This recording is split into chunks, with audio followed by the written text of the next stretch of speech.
Monsieur Grand, bonjour. Vous êtes le président de l'association, le vice-président des Amis du patrimoine napoléonien.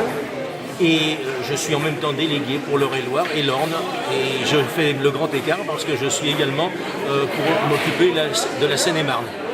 Vous voyez, et notre association a pour but donc de se rappeler, si vous voulez, de tout ce qui est napoléonien, Premier et Second Empire, et surtout de sauvegarder la mémoire de tout ce qui est petite histoire, la petite histoire de l'histoire qui a fait la grande histoire, et se rappeler également des monuments que l'on doit sauver, ou par des nettoyages de tombes, ou bien par des plaques commémoratives, comme on a fait par exemple à Chartres il y a 2 ans, en l'honneur du passage de Napoléon à Chartres, où on a mis une plaque à l'intérieur du musée par exemple, ou bien comme là je vais rappeler le souvenir de vieux soldats comme dans le bulletin de Saint-Victor de Buton, les survivants qui ont été décorés de la médaille de Sainte-Hélène par Napoléon III et qui étaient les survivants de la grande époque napoléonienne lorsqu'il y a eu la création de la médaille de Sainte-Hélène par Napoléon III à Saint-Victor.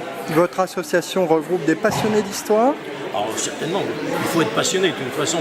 Mais on a des gens qui ne sont pas très passionnés, mais qui aiment bien par fidélité pour l'histoire et en même temps pour les 2 revues que l'on fait par an, puisque l'on écrit dans des revues, nos revues, qui servent en même temps de liaison, sans compter le 5 mai où on va